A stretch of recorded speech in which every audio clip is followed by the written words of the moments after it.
주 예수 그리스도의 은혜와 하나님의 사랑과 성령의 크신 능력이 여러분과 여러분 가정에 늘 충만하시기를 기원합니다.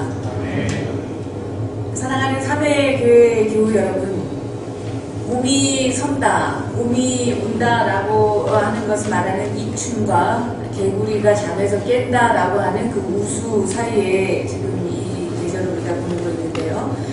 전통적인 세시 풍속으로 집 대문이나 기둥에 붙이는 여러 형태의 글귀들을 우리가 만나게 됩니다. 입춘 대길 건양 대경이라는 것이 가장 대표적인 그런 글귀죠. 봄이 시작되니 크게 길하고 경사스러운 일이 많이 생기기를 기원합니다 라는 그런 의미입니다. 이 외에도 부모는 천년 장수하시고 자식은 만대까지 번영하라 라는 말이나 아니면 산처럼 오래 살고 바다처럼 재물이 쌓이라는 뜻의 그런 글귀들, 혹은 땅을 쓸면 헌금이 생기고 문을 열면 만복이 온다 라는 그런 말, 혹은 재앙은 가고 모든 복은 오라는 의미의 거천재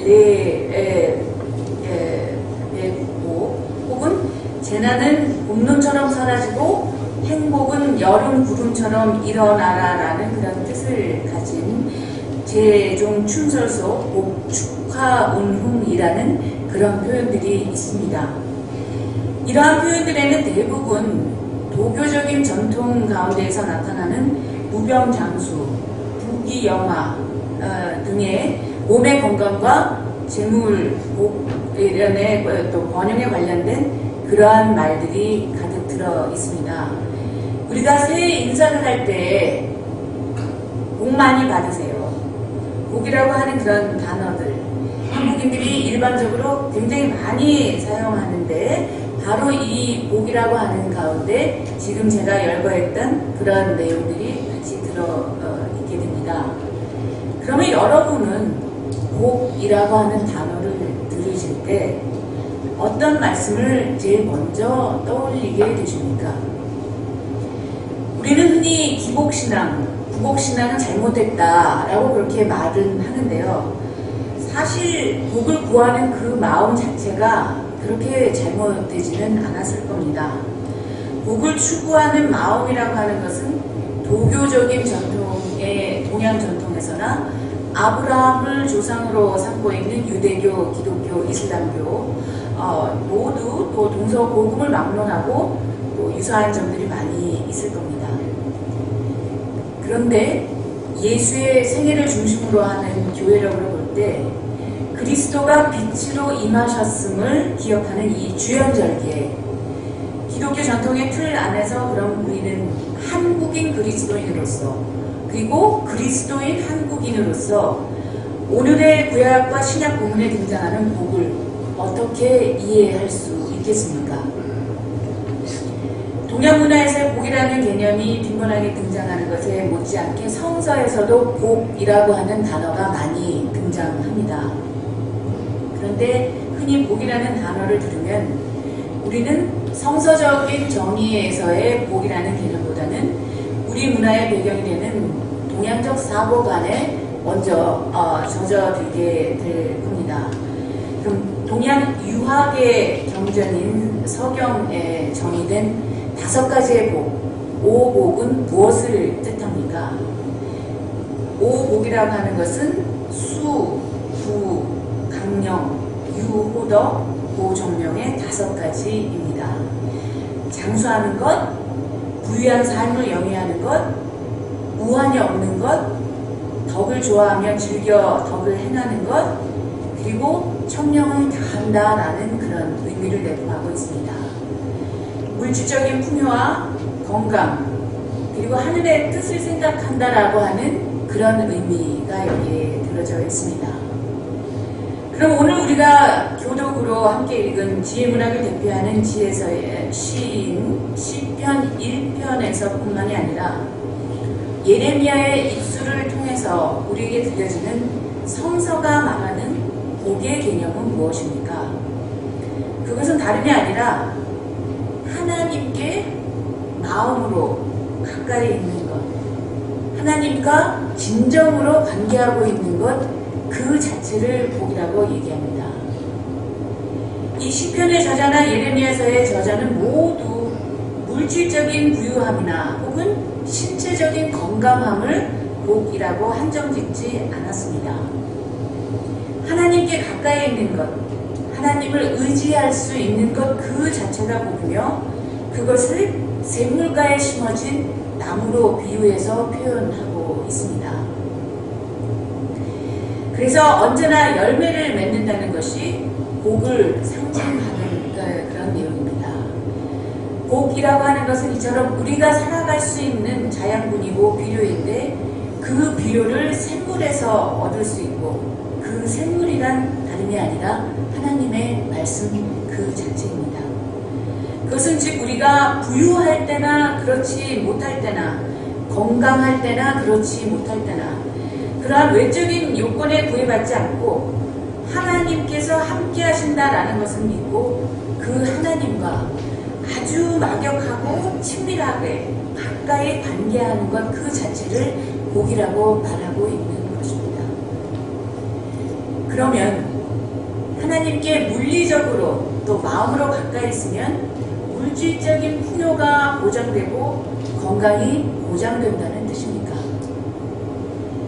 아쉽게도 하나님과 가까이 한다는 것의 대가가 물질적인 부유함이나 건강함으로 꼭 나타나는 것은 아닙니다.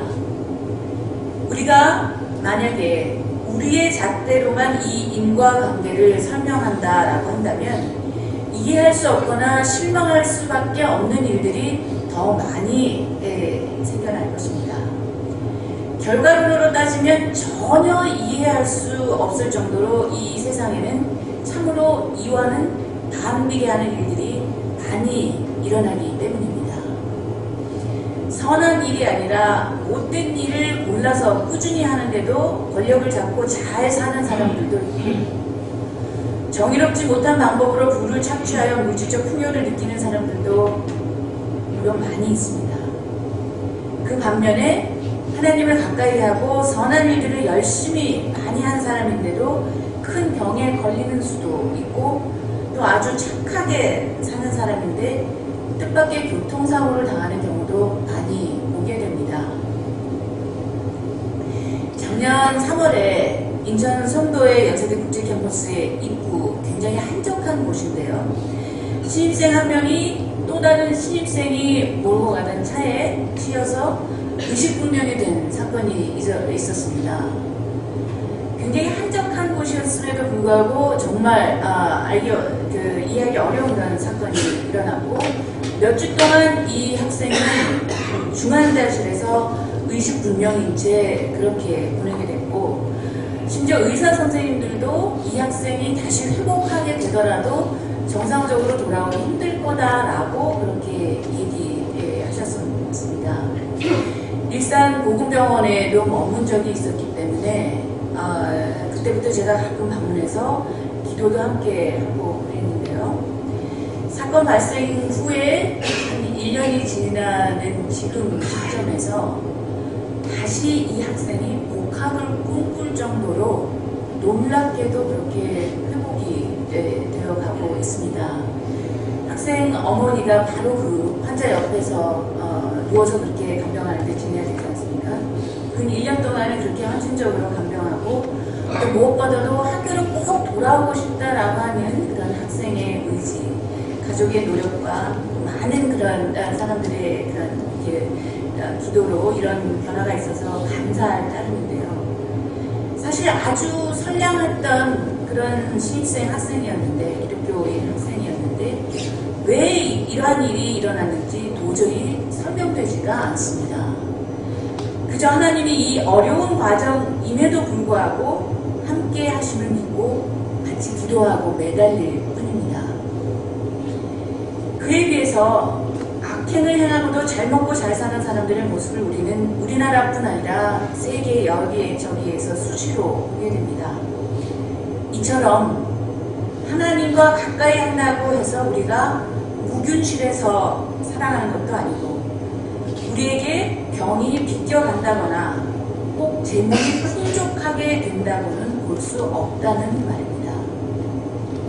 다른 말로 표현하면 또 건강하고 재물이 넘쳐나는 그러한 사람들이 꼭 하나님께 감사하고 하나님과 가까이 있을 수도 아니라는 것입니다. 그럼 뭐냐? 여기서 하나님께 가까이 있다라는 것이 복이라는 이 말씀은 무엇이란 말입니까? 그것은 바로 그럼에도 불구하고의 신앙입니다. 나에게 어떠한 일이 닥칠지라도 풍요로울 때나 그렇지 못할 때나 건강할 때나 그렇지 못할 때나 나에게는 그러한 외부적인 조건이 나의 행과 불행을 좌우하는 것이 아니라 하나님께서 내 피난처가 되시고 나를 붙들고 계시다고 하는 그 믿음 그 자체가 나에게는 복이 된다는 뜻입니다. 곧 내가 할 수 있는 최선은 다하지만 모든 것을 하나님께 맡기고 살아갈 수 있는 것 그 자체가 복이라는 것입니다. 하나님과 가까이 있다라고 하는 것은 우리가 살든지 죽든지 사탄이나 그 어떤 권사라도 하나님의 사랑으로부터 우리를 끊어낼 수 없다라고 하는 그 믿음을 갖고서 하나님과 관계를 맺고 살아가는 것입니다. 하나님과 우리와의 관계성의 중심에 우리 기독교인에게 진정으로 복의 근원이 되시는 예수 그리스도의 부활이 있습니다. 부활은 단지 죽음에서 살아났다, 깨어났다 이 정도가 아니라 죽음 그 자체를 이겨내시는 것, 죽음을 완전히 무력화시키는 하나님의 역사하심을 말합니다. 이 부활 자체가 우리 신앙의 원천입니다. 부활이 없었다면 우리 신앙은 마르지 않는 그 샘물을 갖지 못할 것입니다. 부활이 실제로 있었기 때문에 우리에게 끊임없이 진정한 자양분이 되는 그 샘물 효과를 주고 계신 것입니다. 그런데 이미 바울 당시 초대교회에서 이 부활을 부정하는 사람들이 생겨났습니다. 바울은 당시 고린도 교회에 있었던 영지주의자들, 바로 이 사람들이 부활을 부정했던 그런 분파의 사람들이었는데 이 사람들에게 향해서 말씀을 전하고 있는 것이 오늘 우리 고린도전서의 본문입니다. 고린도전서 15장 12절에 죽은 사람들의 부활이 없다라고 말하는 어떤 이들이 있었다라고 하는데 이들이 바로 영지주의자들이었던 것입니다. 이들은 예수께서 육체로 몸을 입고 나셨다라고 하는 것을 인정하지 않았습니다. 그래서 당연히 예수의 몸의 부활 자체를 부정했던 것입니다. 그들에게 육체라고 하는 것은 영을 가두어 두는 그런 더러운 껍데기에 불과했기 때문에 영혼은 하루빨리 이 더러운 육신으로부터 벗어나는 것, 그래서 육신의 감옥에서 벗어나서 영적인 지식, 그노시스라고 하는 것을 갖고서 육체에서 해방돼서 영혼의 자유에 이르는 것을 진정한 구원이라고 봤고, 어떻게 그노시스에 이르냐, 그것이 자기 자신의 스스로의 깨달음으로부터 생겨난다라고 그렇게 설명했던 사람들이었습니다. 그런데 부활의 힘을 담고 있는 복음이라고 하는 것은 육신의 문제를 외면하거나 우리 육신 자체를 더러운 것으로 또 이 세상 자체를 부정해야 되는 것으로 말하지 않습니다. 미래에 이루어질 그 부활에 대한 소망은 현재 우리가 직면한 그런 모든 문제들을 능히 이겨낼 수 있게 하는 마르지 않는 샘물과 같은 힘의 원천이 되고 있기 때문입니다. 바울의 표현에 의하면 만약 부활이 없었다면 그리스도가 살아나지 못하셨을 것입니다. 그러면 기독교의 모든 복음과 믿음은 헛된 것이 됩니다. 기독교라는 것 자체가 성립할 수 없었습니다. 부활이 없다면 우리는 여전히 죄의 세력 안에 갇힌 자로 살아가는 것입니다. 부활이 없다면 구원 사건은 가능하지도 않았고 우리는 가장 불쌍한 존재가 되는 것입니다. 그러나 그리스도께서 죽은 사람들 가운데서 살아나셨기 때문에 잠든 사람들의 첫 열매, 예수의 부활은 시간적으로 가장 먼저 일어났었던 부활일 뿐만이 아니라 이후에 일어나게 될 모든 부활을 대표하는 사건이 되고 모든 부활의 근거가 되어 주셨습니다. 부활신앙을 믿는 우리는 황야와 메마른 사막에 뿌리를 내리고 사는 것이 아니라 샘솟는 샘물가에 뿌리를 박은 나무처럼 살아갈 힘을 부여받고 있습니다. 예레미야는 황야의 메마른 사막에서 사는 사람들과 물가에 심은 나무같이 사는 사람을 대조해서 표현하고 있습니다. 예레미야의 표현에 따르면 마음으로 하나님을 멀리하고 인간적인 것에만 의존하고 사람의 힘을 믿고 자랑하는 사람은 악한 마음을 갖고 스스로 저주받아 메마른 사막에서 산다라고 그렇게 말했습니다. 소금기 많은 땅과 같은 황량한 곳에서 살아가고 있기 때문에 좋은 일이 다가오는 것 자체를 볼 수 없을 뿐만이 아니라 반면에 주를 믿고 의지하는 사람은 복을 받아서 가뭄이나 병충해나 무더위와 추위와 같은 어려움을 당할지라도 푸른 잎을 낼 수 있다라는 것입니다. 그것은 하나님께서 각 사람의 마음을 살펴주시고 심정을 감찰하시며 사람의 행실과 행동에 따라서 보상해주고 계시기 때문입니다.